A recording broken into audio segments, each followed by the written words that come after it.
வாராகி, என் அன்பு குழந்தையே, சந்தோஷமாக வாழ வேண்டும் என்ற ஆசையுடன் இருக்கிறாய். ஆனால் இதுவரை சந்தோஷத்தை பார்த்ததும் கிடையாது. அது எப்படி இருக்கும் என்பதும் தெரியாதா? சரிதானே நான் சொல்வதோ?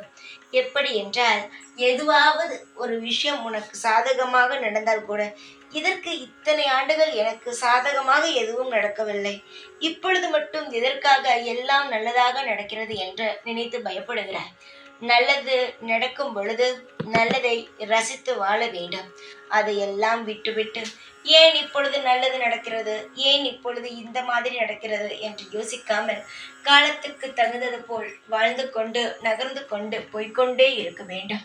நிம்மதியாக நீ வாழ வேண்டும் என்றால் பல விஷயத்திலிருந்து நீ தாண்டித்தான் வர வேண்டும்.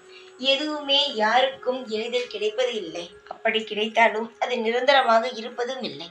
உன் வாழ்க்கையில் ஒரு விஷயம் கிடைக்கும் என்றால் அது கஷ்டப்பட்டாவது நீ அதை பெற வேண்டும். உன் வாழ்க்கையில் அனைத்துமே நிலையாகத்தான் இருக்கும். எது ஒன்று வருகிறதோ சந்தோஷம், அது எப்பொழுதுமே உனக்கு நிலையாக இருக்கும். நிறைய பெயர் நிறைய வார்த்தைகளை சொல்லி காயப்படுத்தினாலும் அதை நினைத்து கவலைப்படாமல் உன் மனதை நீயே ஆறுதல் படுத்திக்கொள். நிச்சயமாக அதர் நீ சந்தோஷமாகத்தான் வாழ்வாய். காலம் முழுவதும் உன்னை நான் சோதிப்பேன் என்று தவறாக நினைத்து விடாதே. உனக்கு நல்லதையும் செய்வேன். உனக்கு நல்ல நேரமோ துவங்கிவிட்டது. இனி நடக்கப் போவதை மட்டும் கவனித்துப் பார். எல்லாம் நல்லதே நடக்கும். எப்பொழுதும் இந்த வாராகி உன் கூடவே இருப்பேன். ஜெய் வாராகி.